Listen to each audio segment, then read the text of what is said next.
I want to start with a new kid on the block, Keith Ellison. Sir, what are we going to do about these boneheads or bandits or whatever you want to call them? They're passing out the money even as the house is crashing.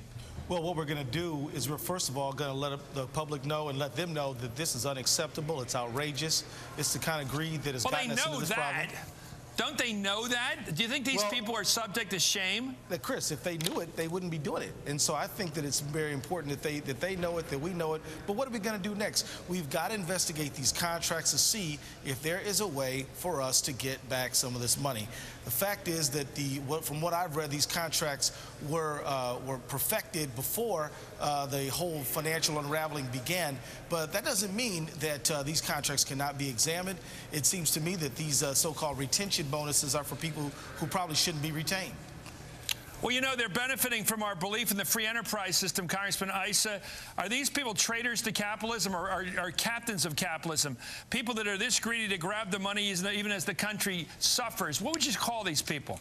Well, Chris, what I'd say is you're calling the wrong people boneheads. The boneheads are the people in the previous administration and this administration who gave out over $170 billion of our money and did not, in fact, do what anyone else giving money does, which is ensure that that money is not going to be a conduit for simply paying out bonuses. Every takeover, every debtor in possession financing, every bankruptcy, these are questions that are asked. So we certainly pay a lot of people who should ask those questions and answer. So as Keith is saying, of course we want to make sure that these contracts that allowed them to get these bonuses are studied to see if there was any way that they should not have gotten them. But at the same time, we've got to look at both the Bush administration under Paulson and under Geithner under the Obama administration and say, what were you thinking when you gave out the first billion or the last billion not to ensure that you got these kinds of concessions? And understand, if they'd been forced to file bankruptcy, these concessions would have been drawn away from them on the first day of a Chapter 11.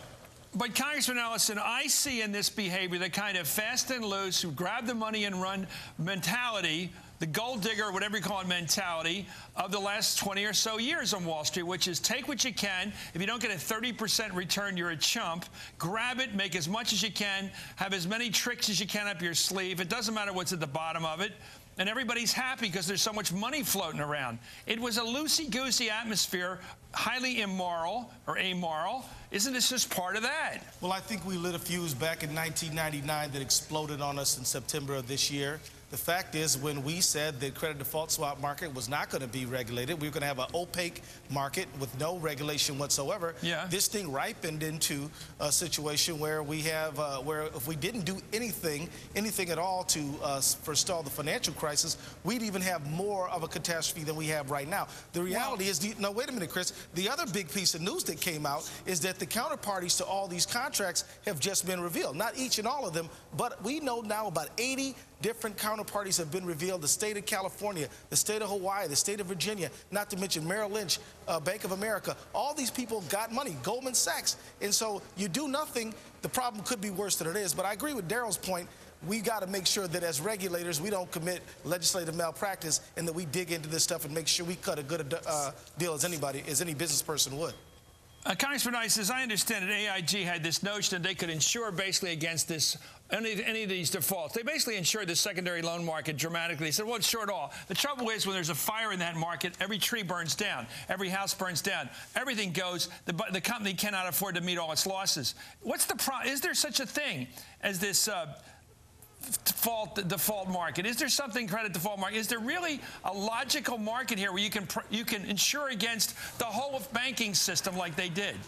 No, of course not. But, you know, Lloyd's of London has been around for centuries, and they understand they can only take so much of a particular market.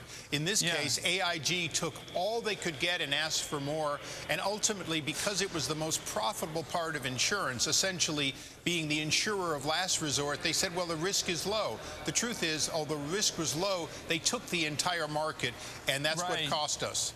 And they could never back up what they promised to insure. It's such a sad story, and it's so understandable if you spend some time thinking about it. This is something we're all going to learn to our chagrin and anger. Anyway, thank you, U.S. Congressman Keith Ellison and U.S. Congressman Darrell Issa for coming on Hardball. Coming up, Dick Cheney is back. The former vice president actually out there saying Barack Obama's made us a little bit well exposed to our enemy as well.